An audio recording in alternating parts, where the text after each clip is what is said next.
Dance Radio. Prepare yourself. Ang silid-aralan sa radyo, hatid namin ay makabagong paraan ng pagtuturo at kaalaman. Mapaumaga, tanghali o hapon man yan, ang istasyong magbibigay impormasyon kahit saan man. For something big. Alright, here we go. 106.3 Dance Radio. Doña Aurora National High School, Santa Rita, Aurora, Isabela. This 106.3 DWDR-FM. Facts and information. Today's learning for you normal with capable teachers whose heart and soul are divine. Delivered knowledge inside your home through 106.3 Dance Radio. Fully dedicated to serve the public in tribute to education, reproduce of radio-based instruction. We are pleased to deliver the utmost aim of education. Only here on 106.3 TWDR-FM.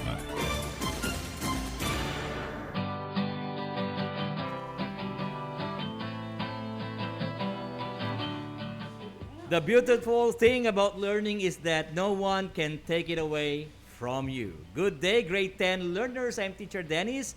With me is Teacher Venus Lintal to give us the introduction for today's lesson. Ma'am Venus? Yes, sir. Hello, our dear Donians. Good morning and a blessed Thursday to everyone. Today is another amazing day, another opportunity, and another chance for each and everyone to learn something new. To our officer in charge, the Chief Education Supervisor of SDO Isabela, Sir Rodrigo B. Pascua. Good morning, sir. To our Assistant Principal, Ma'am Ruby Guillermo. Hello also to our supportive head teachers out there, especially to Ma'am Ofelia Ralutin. Good morning po sa lahat.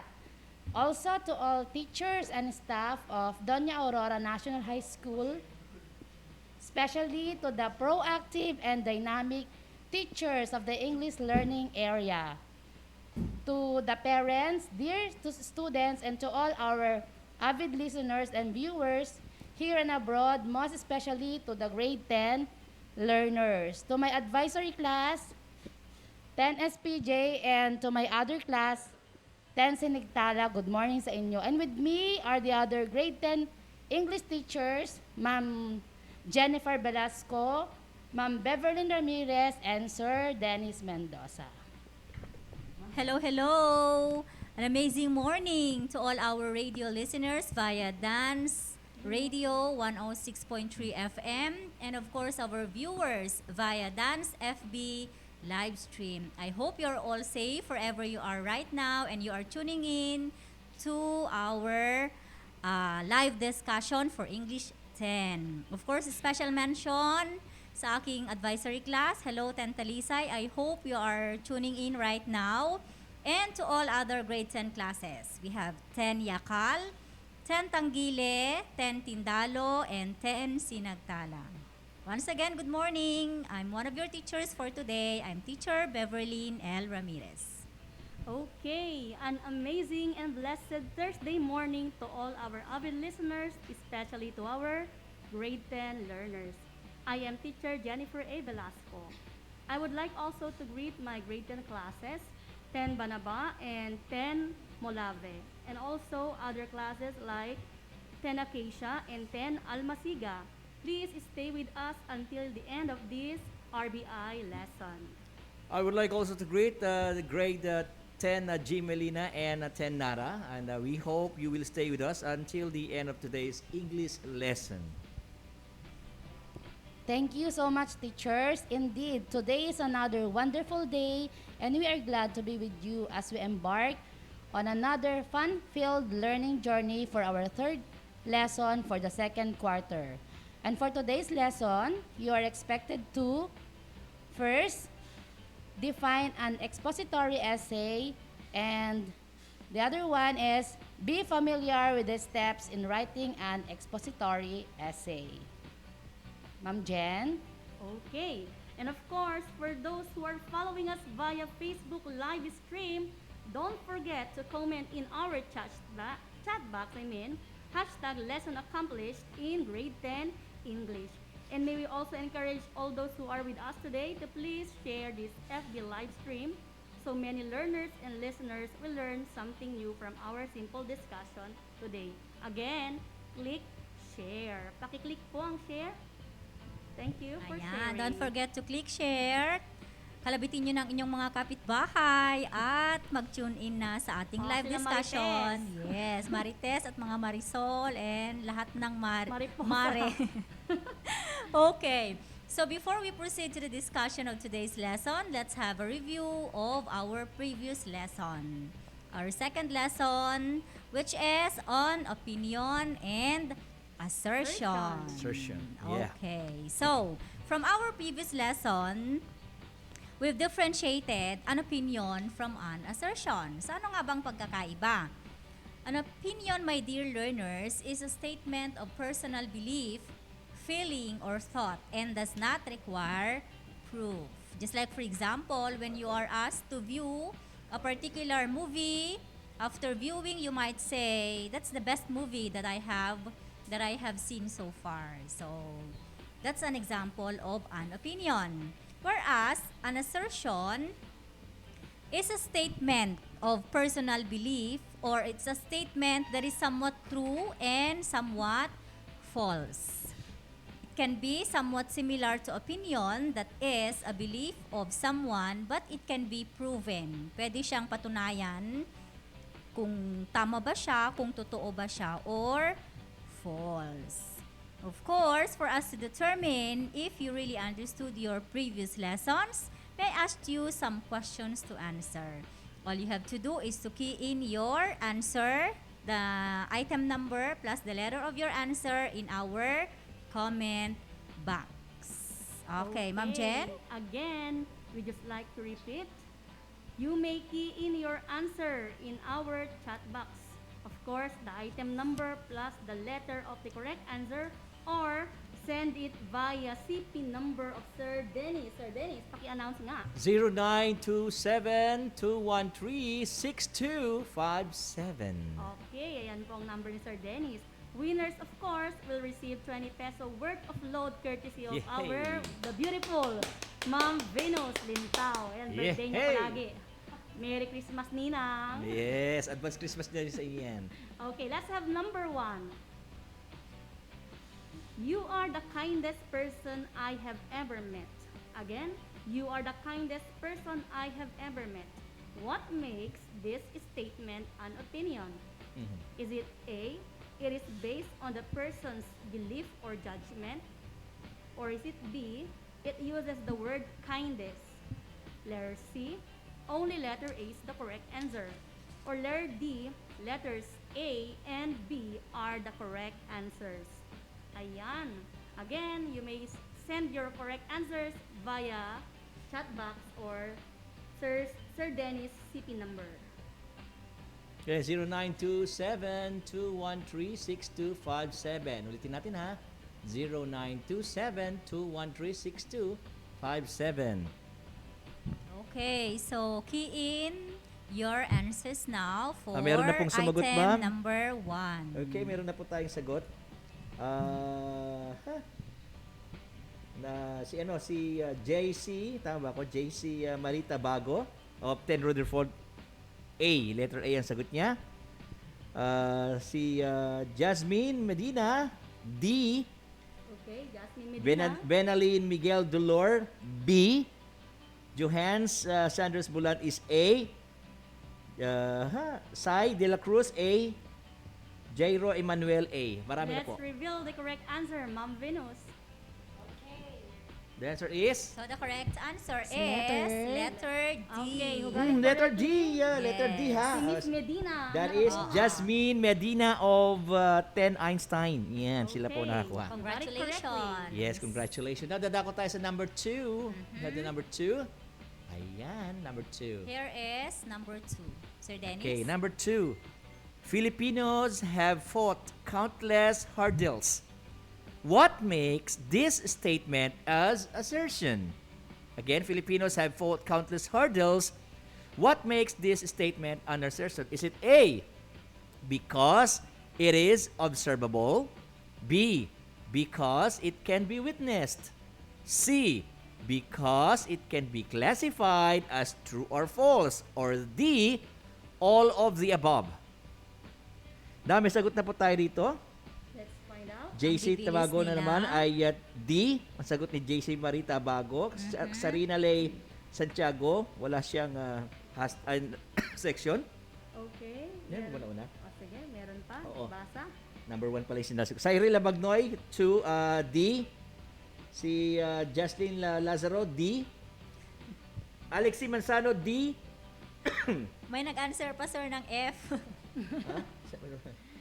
2F. Okay. Yan. Meron ba Puro tayong D na choice po ang sagot nila, ma'am. Karamihan na po ay D. Let's reveal the correct answer. Sige, ang sagot ay... Yes. It's letter D. Letter D. Sige, ang All unang of sumagot the ay above. si... Ayun, tama ba ako? JC Marie JC Marie. Tabago from Okay, Miss 10. Tabago. Tama, Rutherford. Ay, oo, yan. Okay, congratulations. Let's Ayan. have number 3, Ma'am Okay. Venus. Okay, so let's have number 3. Which of the following does not express opinion? Is it letter A, I think, I believe, in my opinion, I feel? Letter B, the best, my favorite, it's my belief. Letter C, I am confident, I always. Or letter D, it is, that is, after that, or which of them? Okay? So, Okay. meron na ba tayo? Aloha Ferrer, D. Alwin Bernardo, D. Cyril Labagnoy Feliciano, D. Sai de la Cruz, D. Alexis Manzano, D. Halos karamihan ang sagot nila, ma'am, ay D. Dato. Okay, so the correct answer is Letter letter D. D. Letter Got D. it right. Okay. Sino yung Ang winner nauna natin? is si Miss Aloha. Yan. Apelyido, Aloha Ferrer? Ayan, From? Aloha Ferrer. I don't know that what section. Aloha Ferrer na 10 obra. Yan, Okay, ha? from 10 Obra, From Miss 10 Obra. Congratulations, Miss Aloha. Aloha! Aloha, Hawaii. Okay. Wow, congratulations ano po sa mga winners natin. For those non-winners, Yes. still you got many chances hanggang sa last segment. Oh, yes, natin, yes, okay? yes. So your answers show that you really understood our previous Mhm. lesson. So we hope that you're going to stay with us until the end of this segment. At this time, get your learning activity sheets and your writing materials because here now is your RBI lesson. Enjoy listening and listen attentively. See you in a while.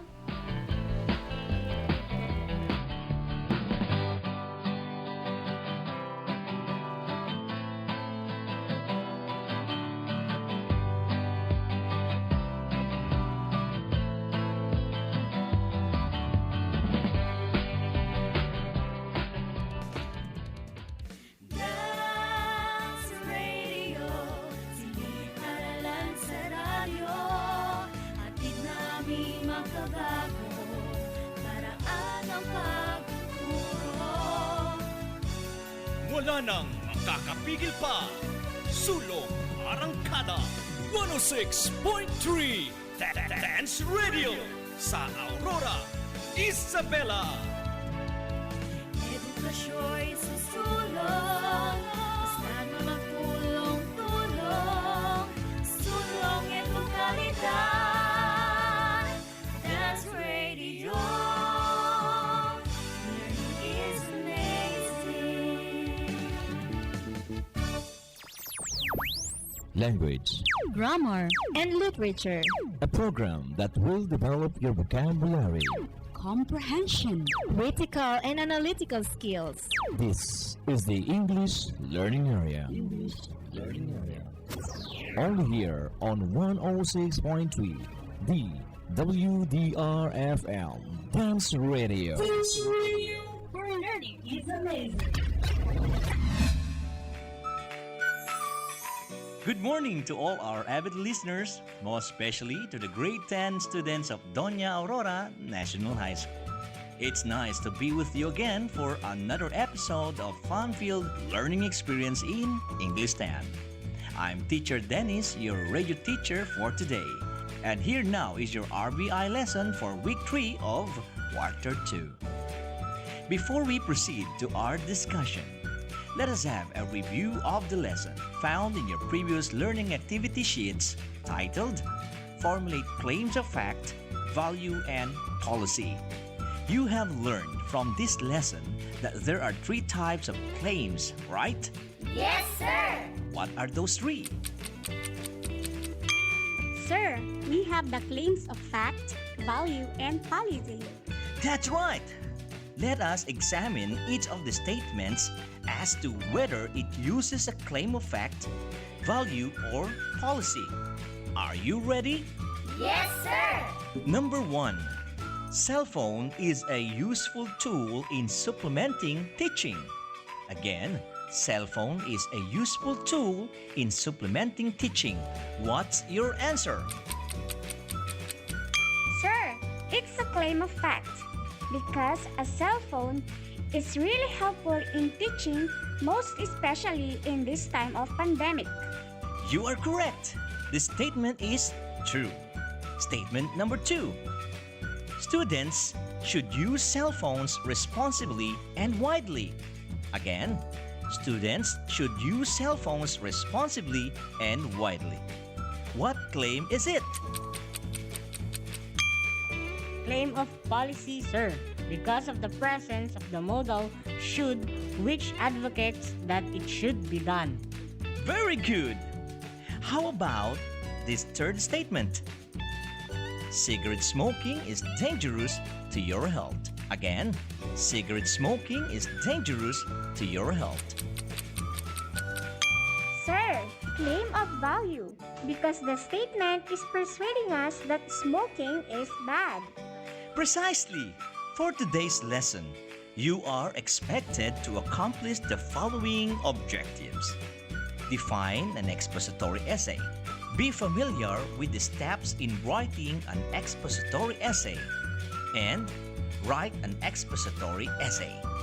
Sit back, relax, and let's all get started. Let me begin our lesson by asking you to share your ideas on the benefits of using technology in education, most especially now that we're experiencing a pandemic. Sir, education did not stop despite the pandemic. Technology in the form of gadgets, such as cell phone or laptop, ensured continuity of education through online learning. Sir, another is communication among teachers and students still exists, thanks to cell phones, which are a product of technology. Yes, you are both correct. Do you have more ideas? Sir, technology allowed us students to attend classes from any location, which resulted in improved attendance as there were less chances for us to miss classes.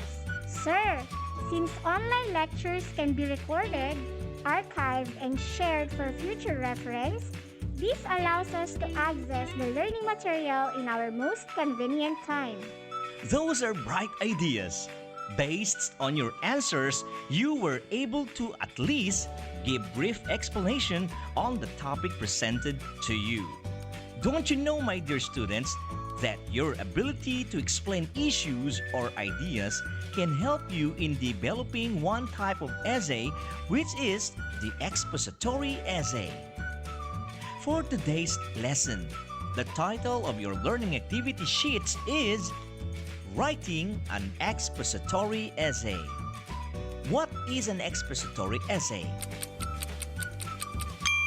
Sir, an expository essay is a writer's explanation of an idea or issue.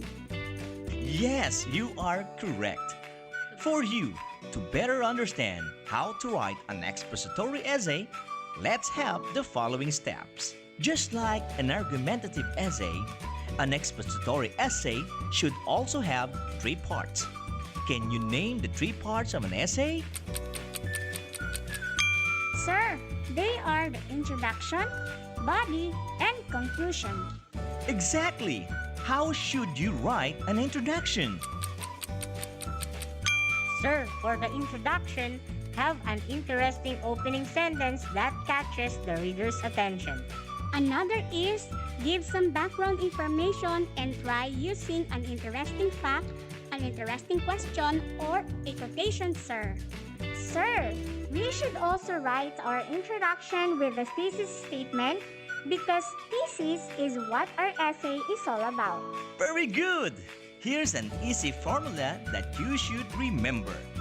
Topic plus answers plus because equals the best thesis statement. What's our formula again?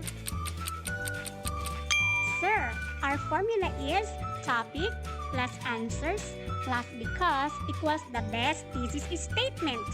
You got it right.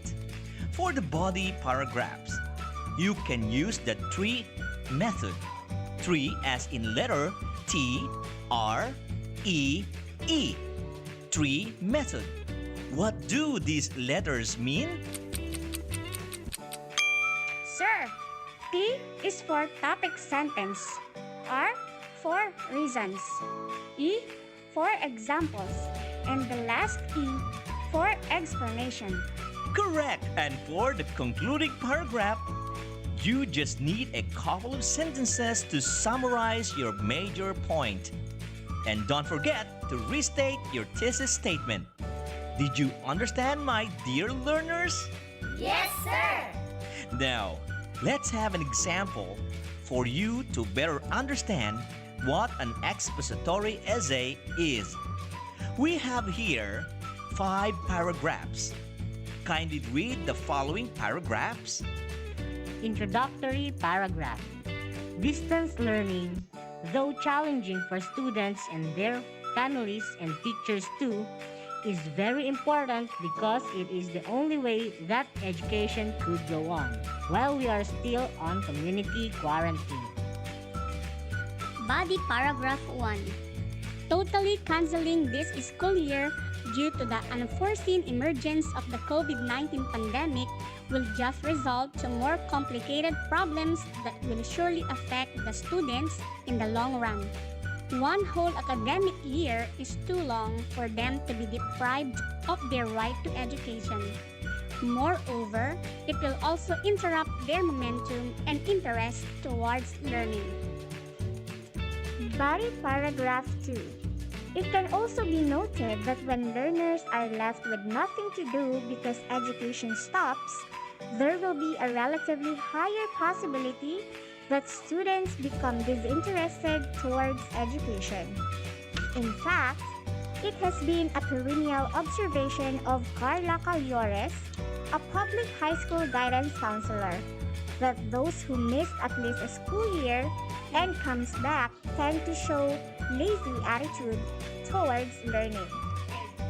Body paragraph 3. This could be the reasons why the Education Bureau kept on pushing for the school opening despite the uncertainties brought forth by the novel coronavirus. Preparations were made and little by little, the result is becoming evident. Students are still engaged in the learning process. It cannot be denied that there are challenges everywhere, but still, education is going on. Concluding paragraph. We cannot just wait for the pandemic to be over and allow our learners to miss learning for one school year. School authorities have to make a way to continue with education. It will not be easy, but measures can be made to address every single challenge that confronts the implementation of education. Thank you, dear learners. So, that's our example for an expository essay. I hope you listened very well. Do you now know how to write your own expository essay? Yes, sir. That's very good. We shall have more of our lesson on writing expository essay after this short break.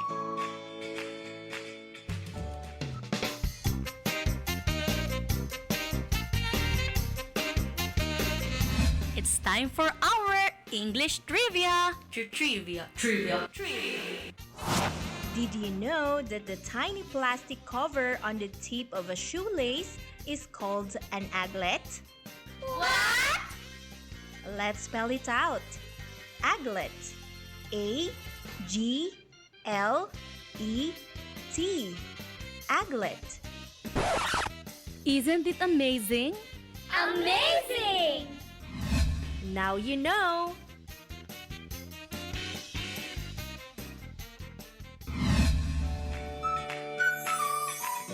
Hello, I'm back. Now that you have already learned the formula in writing an expository essay, you are now ready to do the different activities found in your learning activity sheets. Let's start with Activity 1 titled Knowledge Generator, found on page 3 of your learning activity sheets. Kindly read the instructions. Instructions.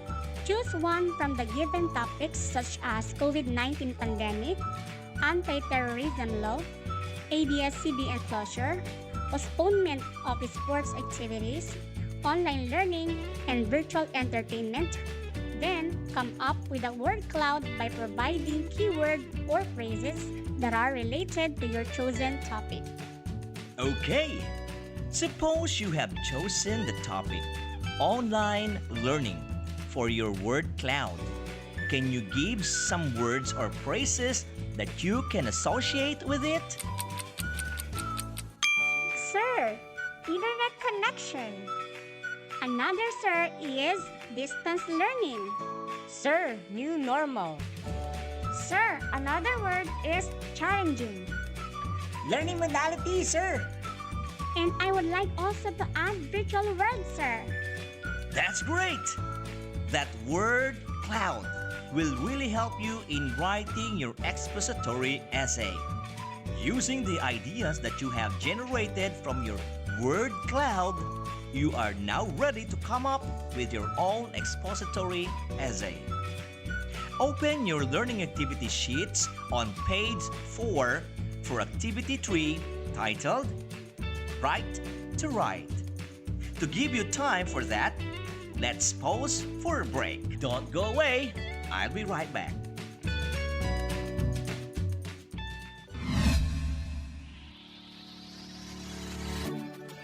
Do you encounter problems in accomplishing the different activities in your modules or learning activity sheets? Worry no more because your teachers are always ready to guide and assist you.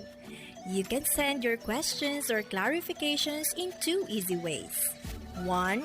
Call or text. And 2. Private message. So easy, right? Remember, at Doña Aurora National High School, we make amazing things possible. This reminder is brought to you by Doña Aurora National High School and this station.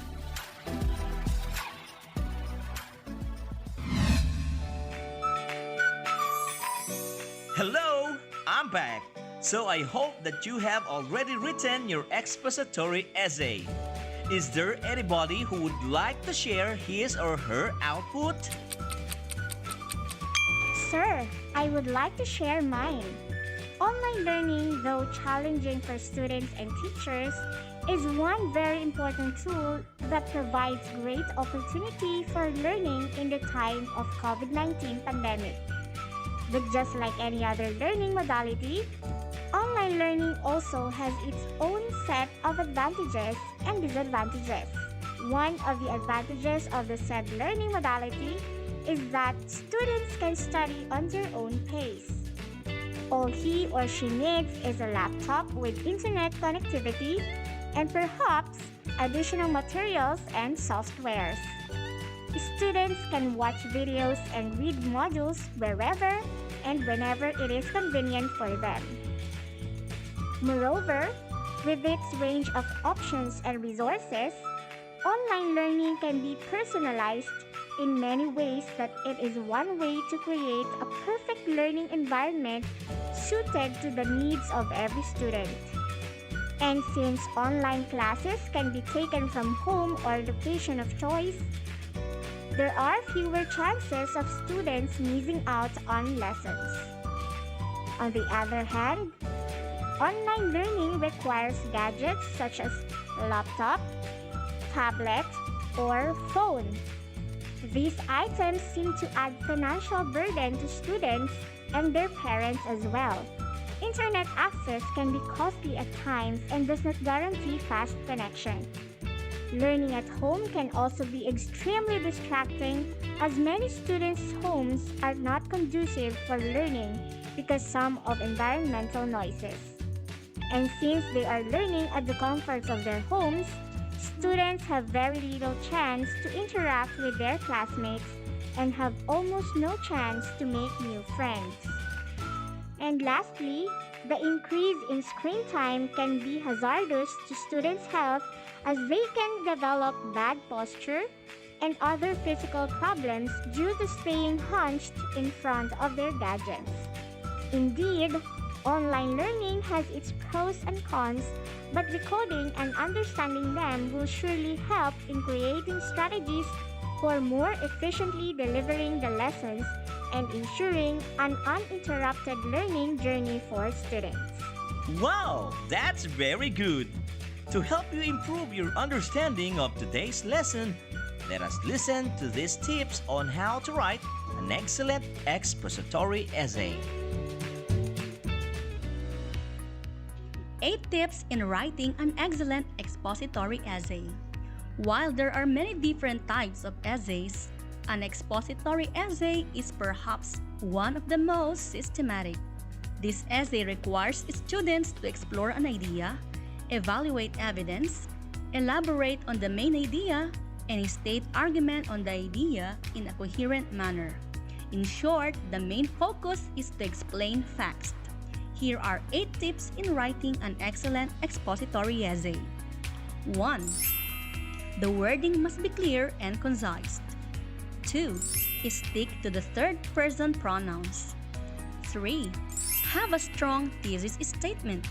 4.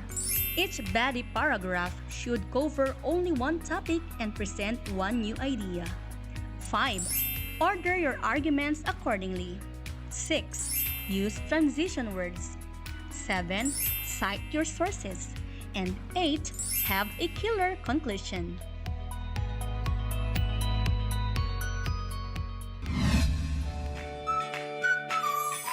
So there you have it, the 8 tips in writing an excellent expository essay. I hope you've learned something from that audio clip. Do you have questions about our lesson for today? None, sir! Okay, now let us summarize what we have discussed for today. What is an expository essay again? Sir, an expository essay is a writer's explanation of an idea or issue. That's right! An expository essay has 3 parts, right? What are those parts? Sir, the 3 parts are the introduction, body, and conclusion. Correct! How do you write the introduction? In writing the introduction, you just need to present interesting lead sentence and thesis, sir. Very good! What about the body paragraphs? For the body paragraphs, use the 3 method. T for topic sentence, R for reasons, E for examples, and the last E for explanation, sir. Very well said! And what about the conclusion? Sir, for the conclusion, write a summarizing sentence and just restate the thesis statement. Very good! Now, let's evaluate what you have learned from today's lesson. Tell whether each statement about expository essay is true or false. Let's have statement number 1. The purpose of an expository essay is to explain a topic in a logical and straightforward manner. Again, the purpose of an expository essay is to explain a topic in a logical and straightforward manner. Is it true or false? Sir, that is true. You are correct. Statement number 2. An expository essay requires 1 to investigate an idea, evaluate evidences, expound an idea, and set forth an argument concerning that idea in a clear and concise manner. Again, an expository essay requires one to investigate an idea, evaluate evidences, expound an idea, and set forth an argument concerning that idea in a clear and concise manner. Is it true or false? That is true, sir, because it must be written in a clear and concise manner. That's right. Statement number 3. A little bit of creativity is not necessary in writing an expository essay. Again, a little bit of creativity is not necessary in writing an expository essay. Is it true or false? Sir, that is false. Creativity is needed in writing an expository essay. Precisely. And now for your final task. I want you to come up with your reflection that will tell about your realization regarding your lesson for today by using the graphic organizer found in your learning activity sheets. Are you ready? Yes, sir. Let's have the first column. What 3 new things have you learned? Again, what 3 new things have you learned? The 3 new things that I've learned are the following, sir. First, an expository essay has 3 parts. Second, a helpful formula in writing a thesis statement is topic plus answers plus because. And lastly, we can use the 3 method in writing the body paragraphs of the essay. Those are nice takeaways. Now, we proceed to the second column of the graphic organizer. What 2 things you have to improve on? Again, what 2 things you have to improve on? Sir, I need to improve on formulating the thesis statement and the presentation of the body paragraphs of my essay. All right. I hope that you will really improve on those 2 things. And finally, let's have the third column. What is one thing you will never do again? Again, what is one thing you will never do again? Sir, I think that I shall never write my essay again without careful planning and preparation. That's very good. So that ends our lesson for today, my dear learners. I guess I have spent a good time with you today. We would like to acknowledge the production team of this RBI lesson. Our scriptwriter, Teacher Beverlyn L. Ramirez, together with our technical specialist, Teacher Michael John Tumula. Wow! Language evaluator, Teacher Jennifer A. Velasco. All right. Content editors, Teacher Vicente Rodriguez and Teacher Ophelia S. Ralutin, Head Teacher 5 of English Learning Area. Thank you for staying with us for another session of fun-filled teaching and learning experience. This is your radio teacher, Teacher Dennis Mendoza. Till next time, stay tuned for a live discussion right after this RBI lesson. Goodbye!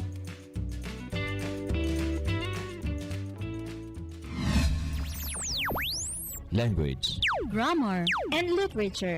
a program that will develop your vocabulary. Comprehension. Critical and analytical skills.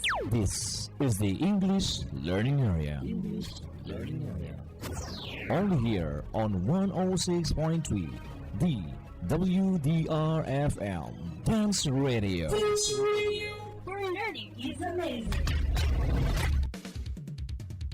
Dance Radio, silip-aralan sa radyo, hatid namin makabago, paraan ang pagtuturo.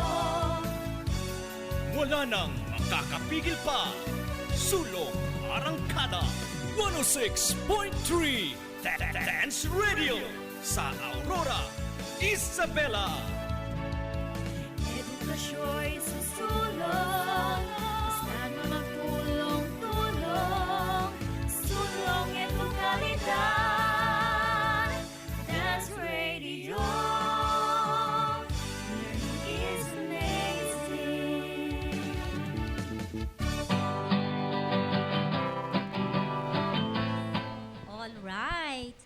just heard your third lesson for quarter 2.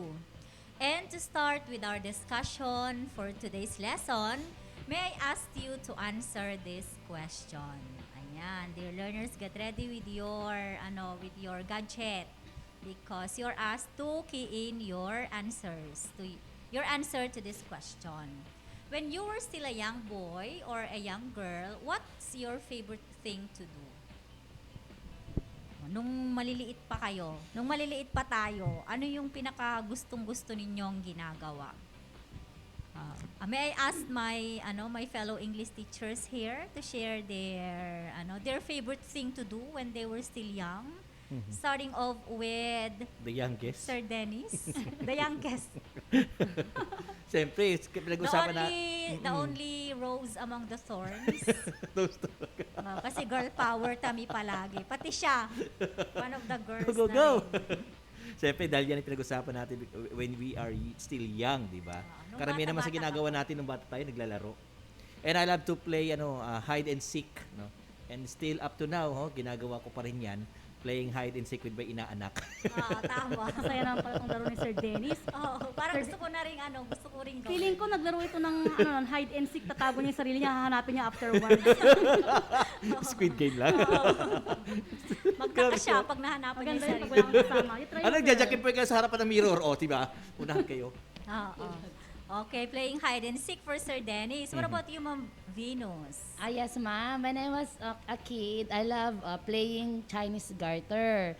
I could still remember during lunch at saka after school hours, naglalaro lata ako.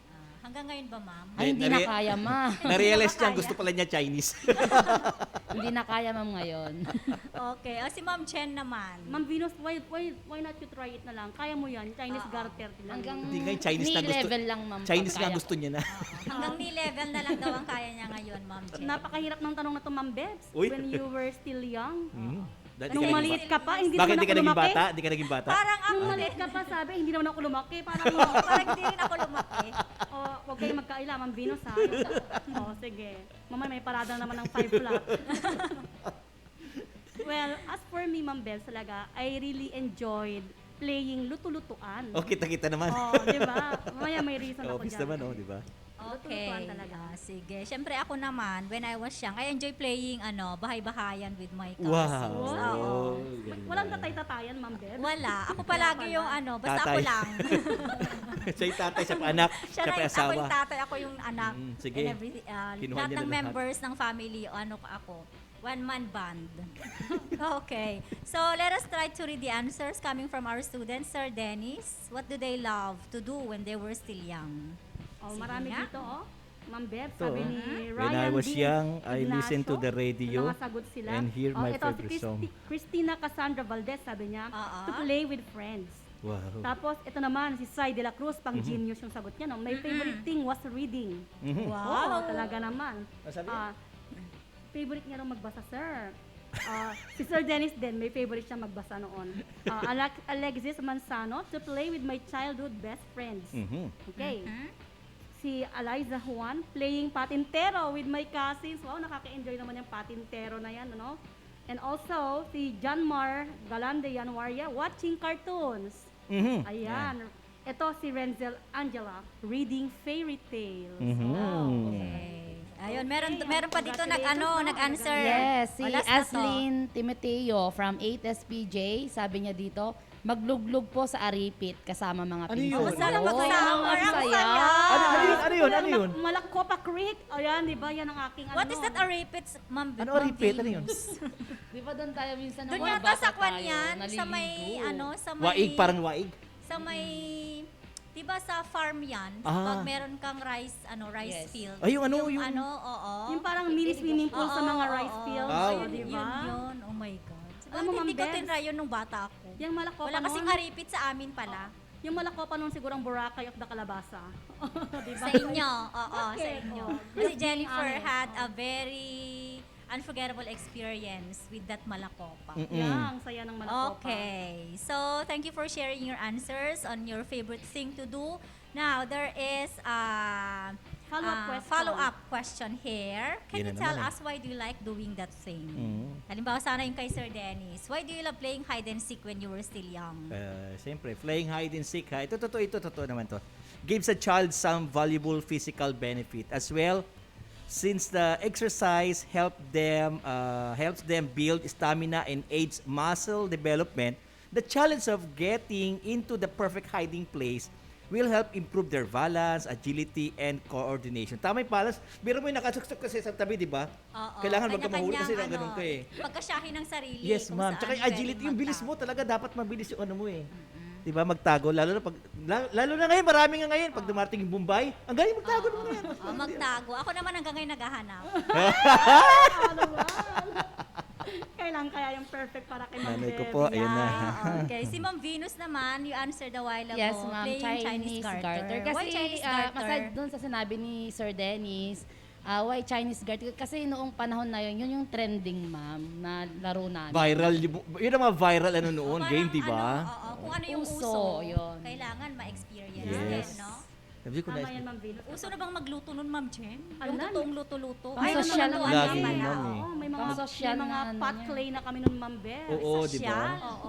Talaga nagpapagawa kami. Malapit lang kami sa Kamalakopa. May gawaan dyan ng mga banga-bangaan. Hanggang ngayon, meron pa rin, oh. Okay. As for me, Ma'am Bebs naman, why do I love doing that cooking? Siyempre, after mong magluto, anong gagawin mo? Kakain. Kainan naman. After mong kain-kainan, busog-busugan. Yes. O, diba? Kaya yun ang pinakagusto ko talaga. At kitang-kita naman sa kanya. Diba? Ang result, di ba? Para sa akin, Sir Dennis, malapit ka na. Oh, when I was young naman, I love to play bahay-bahayan kasi gaya ni Ma'am Venus, yun yung in.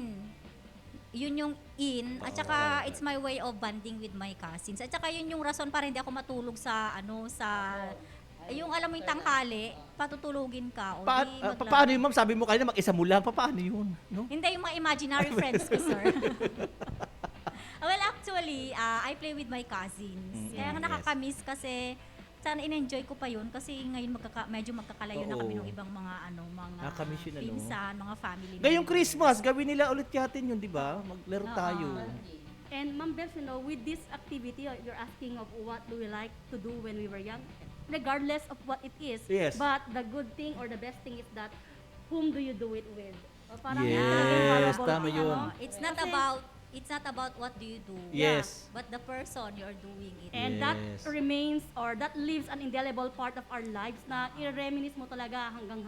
That makes it unforgettable. Memory lives forever. Medyo matanda-tanda na tayo later, sabihin mo na sa apo mo or sa nung bata kami ganito. Oo. Diba? Just like your Malacopa experience. Yes, something tama that we yun. share. Okay. Okay. So, meron bang answer sa ating mga estudyante? Marami na. Bakit daw lagi ginagawa yun? Sige, bakit Okay. daw lagi ginagawa yun? Ayon kay Charlene Joy Saad, she loves doing her favorite thing kasi it makes her happy and feel the enjoyment. Yes. Kasi playing with friends, Tama, yung tama answer yun, niya ma'am. kanina. Ayon naman kay Darin Paul, she likes doing it because it makes her and her grandparents and family members Yes. happy.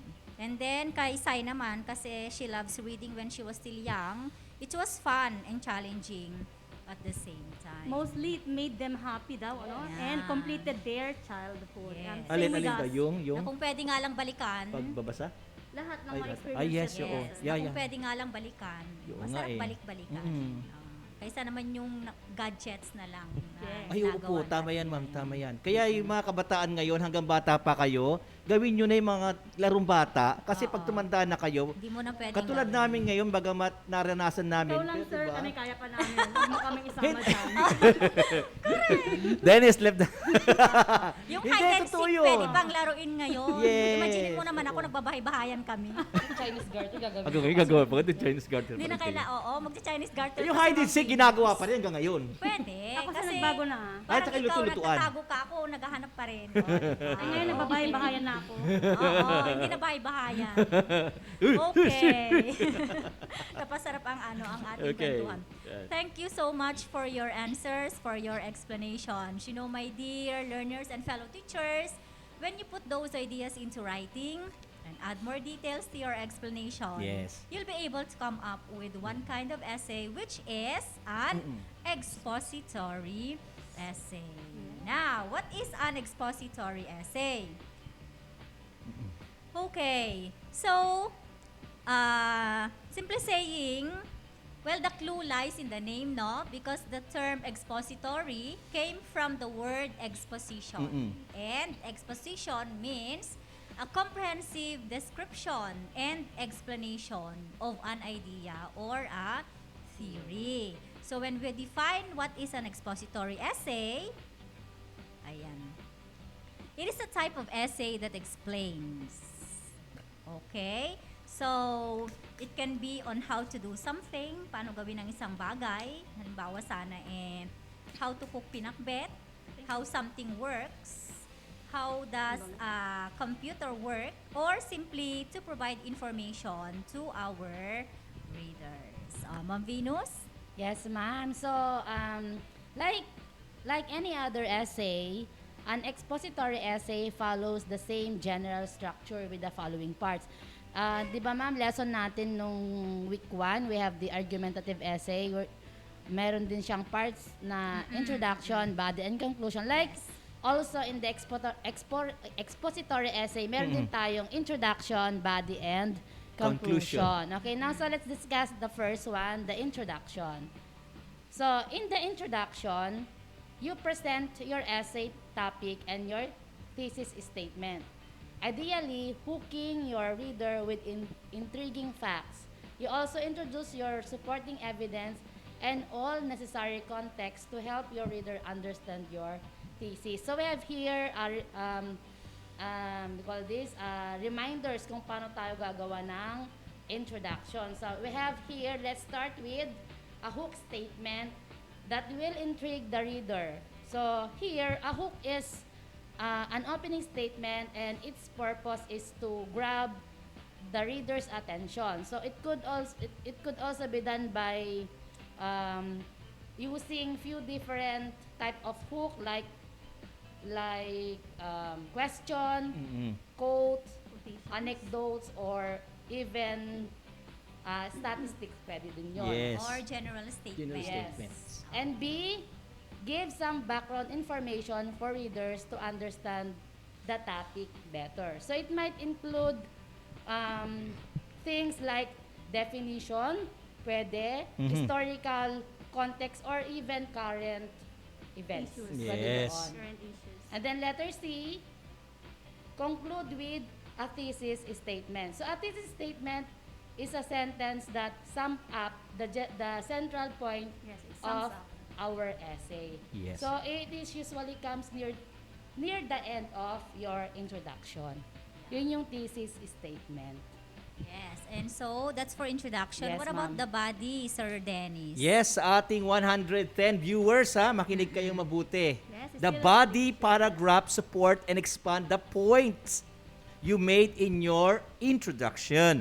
In writing the body paragraphs, we can use the TREE method. Ito yung tinatawag nating T for topic sentence, R for reasons, E for examples, and the last E for explanation. Not only that, the body of your essay is where you'll find the most meat as you progress from your thesis statement into each paragraph's topic sentence. Tandaan nyo kasi, di ba ma'am, hindi maganda yung kahit maganda yung introduction mo, kung hindi maganda at naayos yung body, hindi ka babasahin.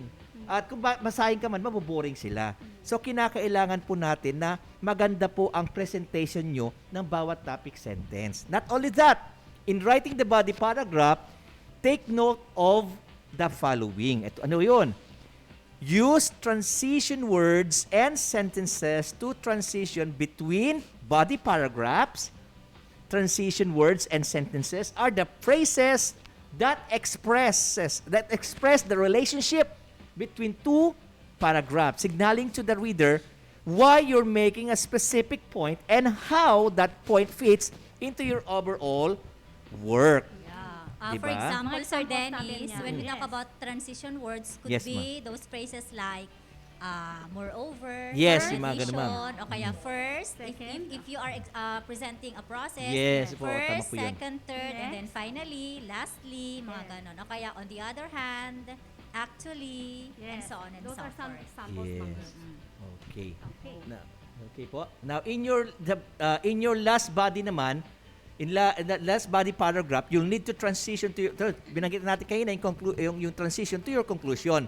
Doon kasi nag-ano yung transition bago ka pumunta sa conclusion, kasama yon. That doesn't mean you should start summarizing here. Give your final body paragraph as much insight and detail as you gave your previous body paragraph. Ma'am Jen? Okay, and of course, since we have discussed already the introduction and the body of the paragraphs, and to finish, of course, we also have what we call the conclusion. Of course, for the conclusion, you need to conclude the paragraph by summarizing the main point or restating the thesis statement. So again, the thesis statement is what your essay is all about, okay? And of course, in here, it should neatly tie up any loose ends and answer any lingering questions the readers may have. Okay, and at the end na yan, there will be no more questions. Malinaw na, klaro na. Okay. And also, take note, in writing an expository essay, keep in mind that there are different types because you may also need to consider what type of expository essay you are writing about. Ito yung mga examples niya or mga types niya. Let's have the first one. We have the descriptive essay. Ayan, descriptive. From the word itself, describe. You need to describe something. It can be an idea, a thing, or a person. Halimbawa, my wonderful mother, my loving mother. Okay, i-describe mo siya. Okay. Describing your pet, or the person you love, or the subject, your most favorite subject. We also have number 2. Aside from the descriptive essay, we also have the process essay. From the word itself, proseso. Paano bang gawin ang isang bagay? It explains how to do it, how something can be done. Kagaya ng how to cook pinakbet. O pwede yun. Or how to ace a test. How to get perfect score. Okay. So those are just some of the types of an expository essay. And we still have many. Let's have it, Ma'am Bebs. Yes, thank you so much, Ma'am Jen. Aside from descriptive and process essay, we also have the comparison essay. Yeah, when you compare, of course, you identify the similarities or the differences of two things. Just like, for example, you were asked to compare and contrast the life in the city and in the barrio. Yes, countryside. Yes. O kaya, compare and contrast the life, or compare and contrast your, if you have pets, compare and contrast your 2 pets, your 2 dogs, mga ganon. Okay. And then we also have cause and effect. From the term alone, this type of essay answers the questions why and how something happened and what are the consequences. Just like, for example for this is, why do floods occur? Ma'am Beb, sa Filipino ito yung sanhi at Sanhi at bunga. bunga. Sanhi at Para mas bunga. maintindihan siguro nila. Tama. Bakit malamig pag Christmas? Kasi walang Jowa. gustuhan niya. Hindi ako yun. O, diba? Okay. Sige na nga, Sir Dennis, ikaw na. Di mas maganda sa akin. Kasi sa akin, sa'yo? problem and solution essay. Paano magka-jowa? O, di ba? Okay, galing. Problem and solution essay in which you have to introduce a particular problem and present possible solution. Example ito how do you spend your time wisely? Sa panahon natin ng pandemya, paano natin gagamitin ang ating oras ng buong katalinuhan? Parang ganun, di ba? So, how to stay safe? Ganun. How to have jowa. During the pandemic. Yes, ganun. Yeah. Pwedeng safe. Yung iba hindi nag-stay. Okay, Safe Sir lang. Dennis. Okay. So again, those are the 5 types of the expository essay. And for better illustration of an expository essay, let's take a look at this example. Ayan, magbibigay kami ng halimbawa para mas makasunod po kayo. Makinig. And in this example, it follows the comparison and contrast type of expository essay. Since we have 5, ito, comparison and contrast sample ito. Okay? So, for the introduction, many people think that rules for polite behavior are the same everywhere. This is what you call the hooking statement, okay? It parang nagbibigay siya ng konting Teka. pa-intro. Ma'am, ano yung polite? Okay, pagiging magalang. Pagiging magalang. Ayan, Yan ha. sir, mga okay? bata. I repeat, many people think that the rules for polite behavior are the same everywhere. Pare-parehas ba ang pagpapakita ng pagiging magalang? Magalang, oo. Ang pagiging magalang ba ni Sir Dennis ay may kaparehas? Magkaparehas ba kami? Magkaiba kami? Or from Philippines to other countries? Let's find out. But the next statement, which is our thesis statement, in here ito yung iikutan ng ating body paragraphs until the last part. They may not realize that how you define politeness depends upon the culture that you grow up. Totoo yun. Okay. So let's have the body paragraph. And the body paragraph to support the thesis statement, which is they may not realize that how you define politeness depends upon the culture that you grow up in. We have here the body paragraphs, and usually in any essay, we usually give 3 body paragraphs. Yes, So I will ma'am. be presenting to you the first body paragraph. And of course, supporting details to support the thesis statement. Yes. Okay. So as you can see, the first sentence is the topic sentence for that body paragraph number 1. It says here, for example, countries have different customs for offering and receiving food and drinks. To support that, we have the explanation. Why is it that countries differ in terms of offering and receiving food and drink? In Latin America, offering food or drink to all visitors is very important. If a visitor does not accept the food, it is considered rude unless there is a health reason. Okay. So since it's a comparison and contrast, kinontrast niya ngayon yung with the United States.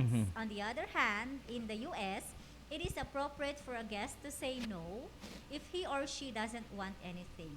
Yes. Many hosts accept this refusal and are not offended by it. So the first sentence, I repeat, is the topic sentence that supports the thesis statement, and then the remaining sentences for this paragraph are the explanation. Yes. Okay, let's have the next one. Yes. At para patibayin pa natin ang tinatawag nating thesis statement, kinakailangan dagdagan pa natin ang paliwanag doon sa politeness niya. Ito na. So narito po ang second na tinatawag nating topic sentence niya. Politeness is also expressed by the way people speak to each other. Mga anak, kapag hindi nyo lalagyan niya ng paliwanag, mawawalang saysay po ang inyong ipinangangatuwiran. So, para ipaliwanag ito na mabuti, dinagdagan ng writer ang kanyang sinabi. Ito po ang sinasabi niya. Some cultures are more open and friendly. Others are more reserved. For example, in the United States, it is common for strangers to strike up a conversation. They may start talking on the bus, at a subway station, or in a supermarket. On the other hand, yan na ha, yung mga tinatawag nating transition. In the United Kingdom, comparison naman siya, kinumpare niya sa United Kingdom, it is less common for strangers to talk. Many British people are more reserved than Americans, so talking to strangers is not always considered polite. Yun naman ang paliwanag niya. Kaya sabi niya, polite is expressed by way, speaks to each other, sabi niya. Okay. Okay, so let's proceed to the third body Okay, paragraph. so let's have the third body paragraph. So here, third body paragraph, different customs can also be seen at restaurants. So this is now the topic sentence 3 in the body paragraph. So to support the topic sentence 3, we have here the supporting details and explanation. So I will continue.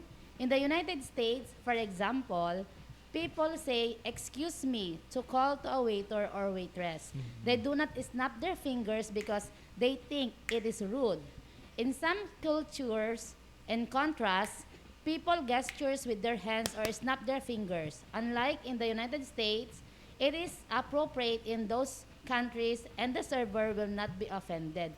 So here, the remaining sentences here in the body paragraph supports the topic sentence sentence number 3. Yeah, Support, thank you. yes. Yes, it's they support. And Yes, so ma'am. after presenting the different topic sentences to support our thesis statement, we now proceed to the last part of our essay, which is the conclusion. As mentioned a while ago, your conclusion can be a restatement of the thesis statement or a summary of the thesis statement. So in this case, we have here, politeness is based on a desire to treat other people well. But countries show politeness in different ways. Its culture has its own customs and expectations. So it's a restatement of the thesis statement. And then, to end it with a bang, it says here, if we understand this, we are less likely to be offended by customs that are different from our own. Okay, so that's our example of an expository essay following the comparison and contrast type. Okay, so thank you so much for comprehensively discussing the parts as well as the different types of expository essay. The sample essay presented tells us about the different ways on how to show politeness. Politeness is really valued in Filipino culture. Tama. So, di ba, we usually use po and opo in our conversation as sign of respect. So, dito naman sa ating Isabela, in Ilocano, we usually name or use the word manong, manang, or manong, manang to elderly person, adding to younger age, auntie and uncle when speaking with strangers, even though we are not blood related. Just to show or give respect. Also, we often kiss the hands of our elderly to show our respect to them. Or yung pagmamano. But of course, yes, we are not doing that pagmamano nowadays. In the times of pandemic. Yeah, bawal yan ngayon kasi baka kasi may contact, dapat walang contact. Kaya mag-Korean style muna tayo. Yung anyong sa'yo. Ito sa akin. Bowing. And then you put your, I don't know, diba parang pa ganon. Yan. Para less contact, no COVID. Awan, manong, J. Telod. Di ba, Gir? Okay, so when addressing someone in formal way, one is expected to use the plural you, kayo, in kumusta po kayo. To show an even higher degree of politeness in Tagalog, use the plural they, sila. For example, kumusta po sila. For example, accords a person even more respect. Si Ma'am Jen, Tagalog siya, Ma'am eh. Kaya, di ba Tagalog ka, Ma'am? Native ano? May pagka, Ma'am. Minsan may pagkatangalog din, Ma'am. Kaya, di ba, sasabihin ng mga bata minsan, bakit sila? Bakit kayo? Singular, I diba, just remember our experience, Ma'am Venus, because we went to the same college or university, you know? Oh? Oh, yes. Yung dalawa? Hindi man halata. Parang they have a notion that when you are from Isabela, you should be an Ilocano speaking person. So pagpunta ko roon, nag-expect silang magaling akong mag-Ilocano talaga. Kaya medyo nanibago ko ng konti. Tapos sabi pa niya, taga Isabela ka, madi ka mo, Ilocano. Parang ganon yung sinasabi sa, when sister, amok to. Sabi ko na, mas magaling na ako ngayon magsalita. Compared before. I really tried my best to learn the language. Kasi sa ating lugar naman, Ma'am Beb, sa Calabasa, mostly, lalo dun sa Purok Uno at sa core shelter, talaga namang mostly speaking is Tagalog. Kasi you talaga. come from different places. Yeah. That's why, kagaya ng topic natin, politeness. But sa amin, English. Yeah, I'm sorry. I know, I'm sorry, guys. I'm sorry, guys. I don't understand that. Because Okay, of the you know. impact of the media, okay? Yeah. So, parang i-respect din natin that even we came from the same place, still, we are different. Yeah. Okay? Yeah. We carry the same, we carry different values, and we carry different beliefs perhaps, na hindi porke parehas tayong Ilocano, we have the same paninindigan. Okay? What is yours is not mine because we are relative. Ano? Yeah. Parang ganon lang naman. Yes. So, speaking of that also, meron naman tayong iba't ibang pamamaraan para ipakita ang pagiging magalang. Yeah, in our own places na lang. Okay, kaya ang question ko ngayon, how do we show our politeness in our very own ways? Okay, tanungin ko nga si Ma'am Debs kung paano. Sa amin, sa baryo namin, ayan, uncle at auntie ko sila lahat. That's how I address them. Oy, uncle, auntie. Kahit na hindi ko sila relative. Kasi that's my simple way of showing my respect and politeness to them. So whenever you see them, hi auntie, hi uncle. Kaya minsan yung pag may mga pupunta doon na medyo bago, relative mo ba yun? No, actually they are not. Kaya lang, dami mong kamag-anak, parang buong baryo, no? Kasi it's our way of, it's our culture that we call them that way. Ading, manong, manang. Doon sa baryo namin yon. Especially sa Na atin. pwedeng sa kila Venus, hindi pala nila ginagawa. Sister, They do the brother, same. son. Ay, social sila, sister, brother daw.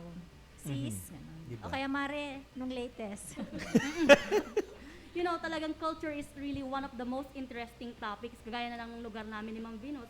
We came from different provinces. Talagang iba-iba. Iba't ibang lengguwahe, salita, ganyan.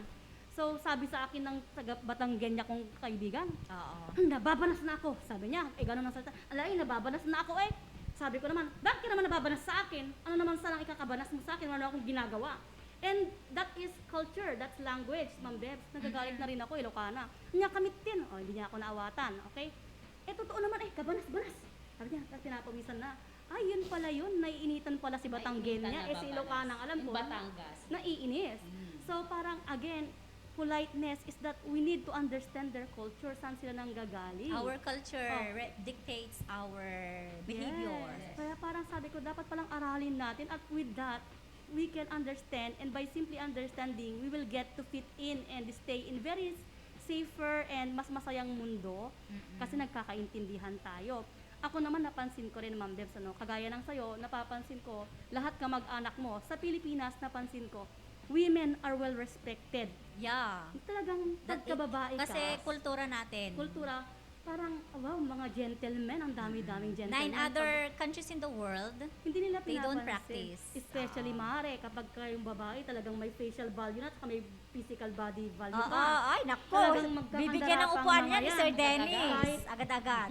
Sa bus, for example. Pero pag naman siguro hindi masyado, medyo nawawala ng konti, no? Pero ang point ko lang dito, regardless of the body size, regardless of the physical value, we should respect one another. Everybody should be accorded with respect Talaga dapat we need to be very gentle with one another. Pero minsan di ko na ginagawa yun kasi nung nagkusang loob ako, pinagalitan ako, minura pa ako ng matanda eh.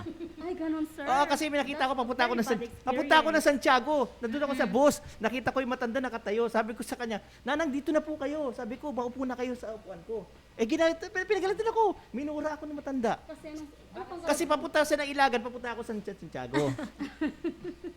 Iba naman kasi lugar ang pupuntahan, ino-offer mo yung lugar mo. Kaya hindi naman nagtanong Sir Dennis. Ikay lintik ng bata ka, sabi niya, pupunta ako. Whether you belong to the masculine or feminine gender, everybody deserves to be respected. And just everybody, like the saying goes, respect begets respect. If you wanted to be respected, you should learn how to. Yes. Mga bata, ano man ang kasarian ng mga kasama nyo, huwag nating, dapat respeto pa rin natin sila. Huwag yung sasabihin yung mga bagay na hindi mabuting salita sa kanila. Kasi tao rin sila. Yan. Yes. So, may naalala din ako, talking about politeness and respect. Meron naman akong kakilala na, di ba usually when we, at saka talking about culture, no? Or paniniwala, whatever. May naalala ko noon na pag kinakanta namin yung national anthem, di ba usually, you put your right hand, mapakilapit lang yung mic. Nakaganyan ka, di ba? Habang siya hindi. O kaya, hindi rin sila nagpanunumpa, nakataas yung kamay, di ba? Usual pag panunumpa. Sila hindi kasi bawal daw sa kanilang religion. Yeah. Nung una naman, medyo, bakit hindi ka nagaganyan, di ba? Pag nakita ka ng principal ko, mapapagalitan ako, bakit hindi nakataas yung kamay mo pag panunumpa? Yun pala, he explained to me na, ma'am, kasi sa religion namin bawal. Yes, From then on, okay, kasi we need to respect them. Tama yun. Very interesting talaga yan. Yes, speaking of religion, naalala ko din yung friend ko, ma'am, kasi I offer her kumain sa bahay namin kasi nasa bahay namin. Ang ulam namin is dinuguan. Okay. Sabi niya, no, sabi niya. Akala ko naman ayaw niyang kumain. Din pala, bawal sa kanilang religion. So, there should respect. There should be respect everywhere. Yung religious differences natin. We should not question because, yun nga. Okay, so, politeness is really valued in Filipino culture. Nakita niyo na yung mga sharings po namin. And then, aside from home, we learn the value and respect from school. I remember during my elementary years, GMRC or Good Manners and Right Conduct was one of my subjects.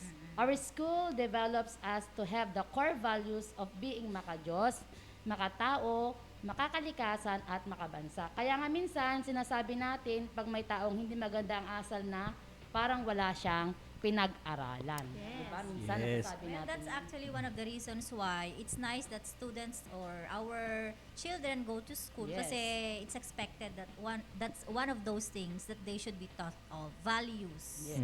And politeness is one of these values. Okay?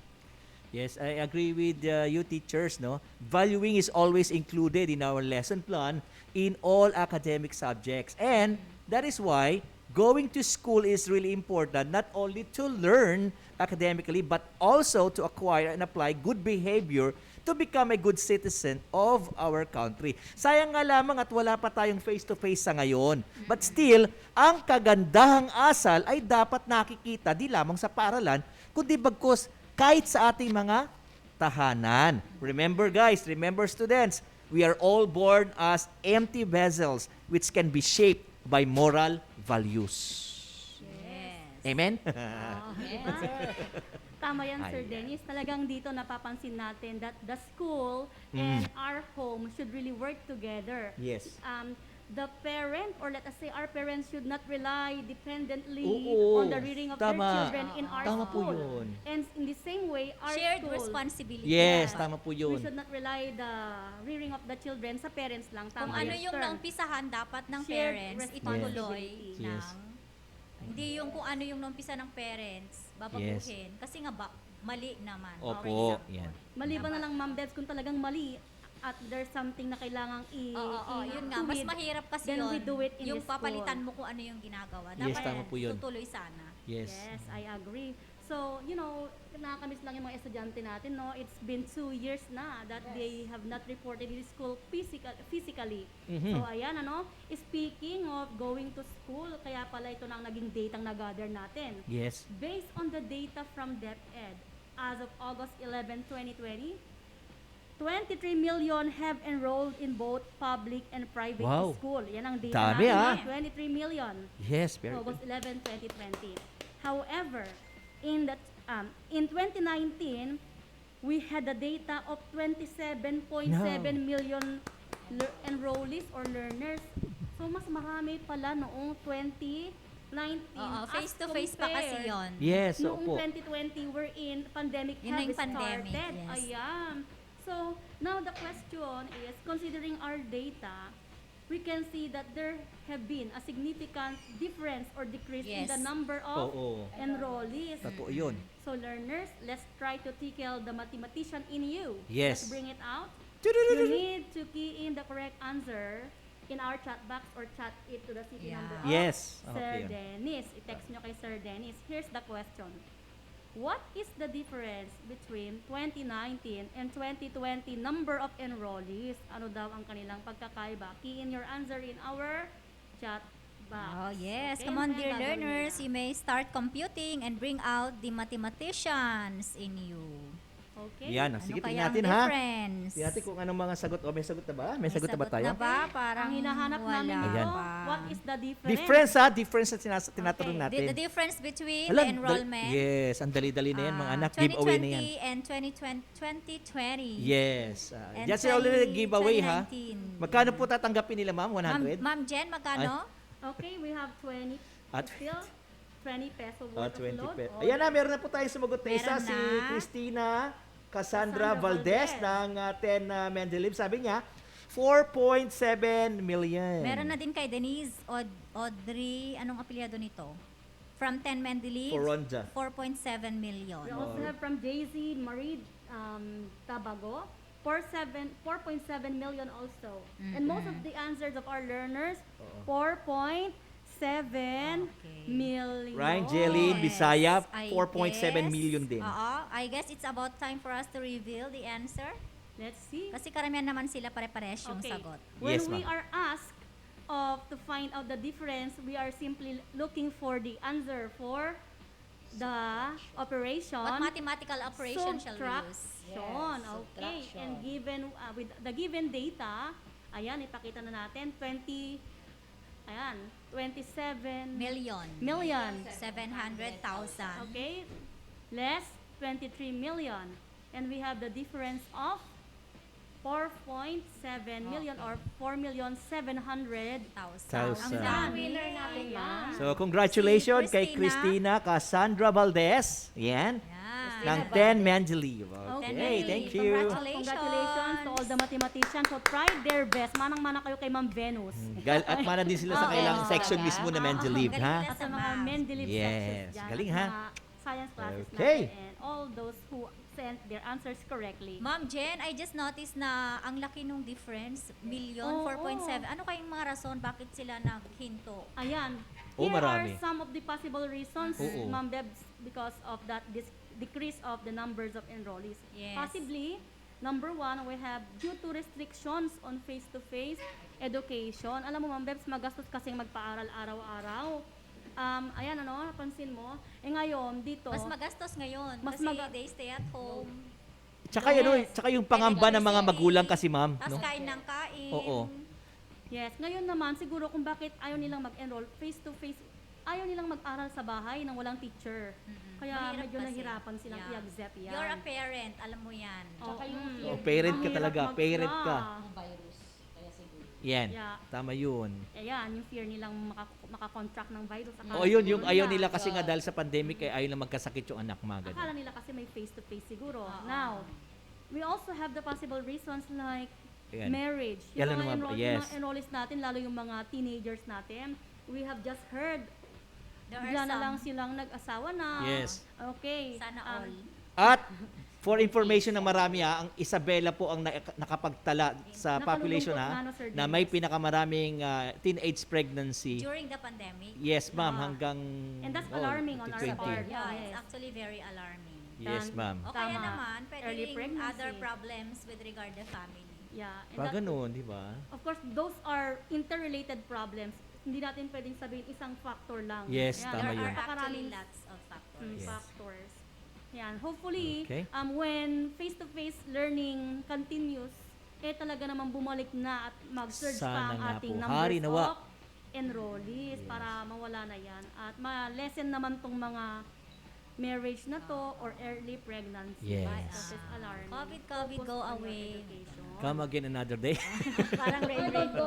Huwag mo naman nang pabalikin, Sir Dennis. ha? Okay. So I hope you have learned something from our discussion for today, our dear learners. Yes. Don't just forget that from our live discussion, we've learned what is an expository essay, which is a genre of essay that requires us to investigate an idea, evaluate evidence, Yes. and expound on the given ideas. Of Yes. course, we've also got acquainted with the three parts, namely the introduction, the body, and the conclusion, and the different types.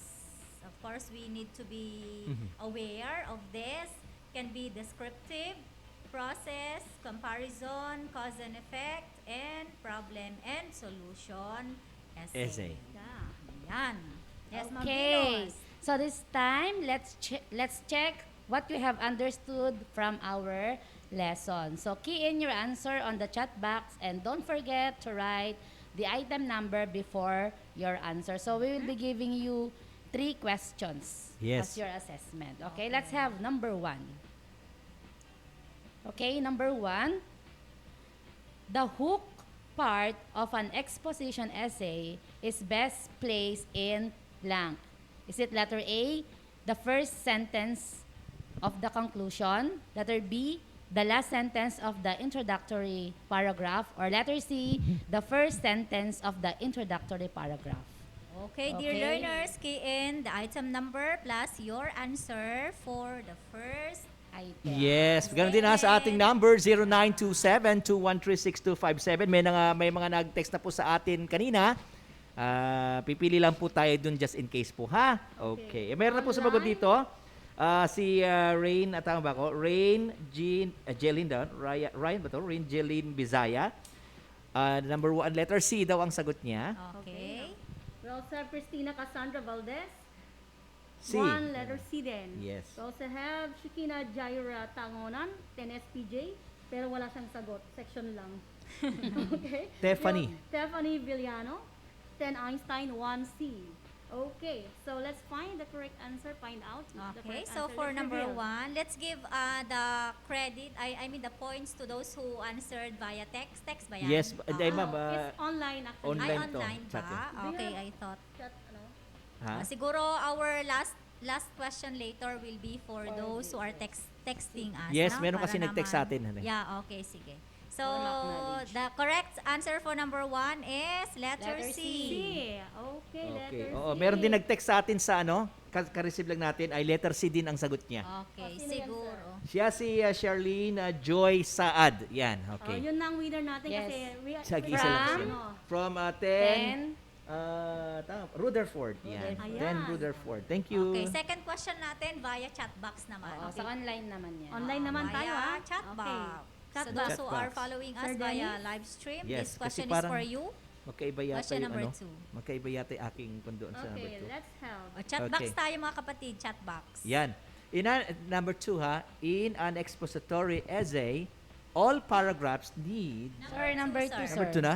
Dun sa What is the PowerPoint. purpose? Number 2, what Wala. is the purpose Okay. of an expository writing Ay, ay, ay. piece? Okay, here is the question. I repeat, what is the purpose of an expository writing piece? Is it letter A, to entertain, letter B, to inform, or letter C, to persuade? Ayan po, chat box po ang ating Chat winners, box ha, number 2.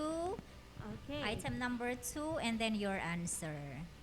Alright, do you have answer? Number 2, ang unang sumagot sa atin dito. Ayan, ang dami-dami na, oh. Christina. Chat Christina box, Cassandra chat box Valdez. tayo. Christina via chat Cassandra box. Valdez.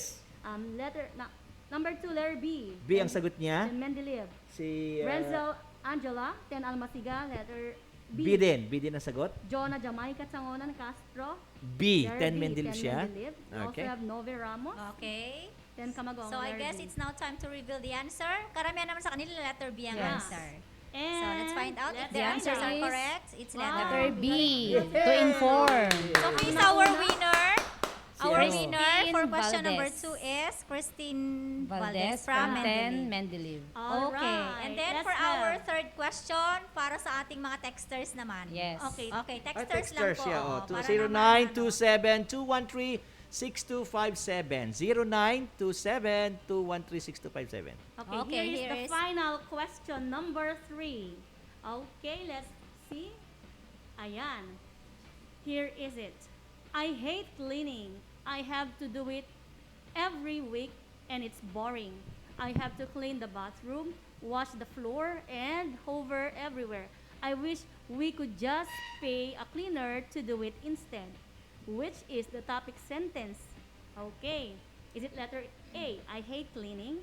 Letter B, I have to do it every week and it's boring. Letter C, I wish we could pay a cleaner to do it instead. Ayan daw, asa ng topic sentence dyan that will summarize the whole of the paragraph. Okay. you text it, 0927-213-6257. Text na po kayo. 0927-213-6257. Yan. Okay. Gite tayo ng Anong ano, answer nila, sir? May nag-text na? Wala pa, ma'am. At mostly live lang muna, ma'am. Sa Ang live basahin sila. natin. Sige, sa live Oo, ganito pero ang mo yan. winner natin, kukunin natin sa ating mga texters. Yes, ngayon ay Okay. texter siya ha. 0927-213-6257. Ulitin natin ha. 0927-213-6257. While Yan. waiting for the answer dun sa ating sent Sa message. text, Okay. Parang, ewan ko. Si Angela Grace Asuncion, letter A daw siya. Okay, siya pa rin. May sumagot pa rin na siya pa rin si Charlene Joy Saad. Ang sagot niya ay A. Okay, letter A. Okay. Then Rutherford. Meron din sa via chat box, Zarina Lay Santiago, letter A din, 10 Einstein, Mickey Castro Eugenio, 10 Einstein, letter A, Ashley Timoteo, 8 SPJ, letter C, Shireen Mukal, 10 Mendeleev, letter A. Most of the answers of our listeners, letter A naman po. Pero ang first sa ating chat, sa ating cellphone or text message, Miss? Si Charlene Okay, Joy our Saad ulit. answer for number 3 is Letter A. Yes, si Miss Saad. Yes, from 10 Rutherford. Tama Yes, ba, from sir? 10 Rutherford. Rutherford. Okay. Sige, bibigyan na lang natin siya. Bibigyan na natin siya ng 50 pesos worth of load na lang. Sasagutin ko na yun. Congratulations. Ay, nako. Mayroong humabol. Ashley Timoteo. Kaya letter C naman ang sagot niya. Sayang. Sayang! Sayang, Ashley, ha? Kaya lang, mali pa. Alright. Okay. Again, thank you for those who have stayed with us from the beginning or beginning down to the ending. Okay, bagong coin term. Beginning to ending. Okay, there you have it, dear learners. Our lesson for today about the parts and types of expository essay. Yes. On behalf of my fellow wonderful and awesome grade 10 teachers, English teachers, Sir Dennis Mendoza, Ma'am Venus Lintao, and of course, my bestie, Ma'am Beverly L. Ramirez, and of course, to the most handsome technical specialist, Sir Jashiel, I would like to leave you a quote from Albert Einstein. If you can't explain it simply, you don't understand it well enough. This is your radio teacher, one of the teachers of grade 10, Teacher Jennifer A. Velasco. Till next week for another hashtag lesson accomplished in grade 10 English. Bye. Stay safe, everyone. Bye. Bye-bye. Stay safe.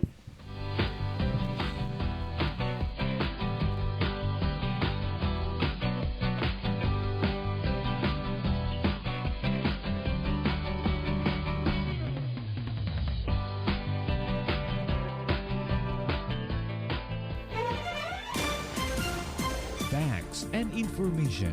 Today's learning for you normal with capable teachers whose heart and soul are divine. Delivered knowledge inside your home through 106.3 Dance Radio. Fully dedicated to serve the public in tribute to education, reproduce of radio-based instruction. We are pleased to deliver the utmost aim of education. Only here on 106.3 TWTR-FM. Ito ang 106.3 Dance Radio. Dance Radio. Prepare yourself. Ang silid-aralan sa radyo, hatid namin ay makabagong paraan ng pagtuturo at kalaman. Mapaumaga, tanghali o hapon man yan. Ang estasyong magbibigay impormasyon kahit saan man. Alright, here we go. 106.3 Dance Radio. Doña Aurora National High School, Santa Rita, Aurora, Isabela. This 106.3 DWDR-FM.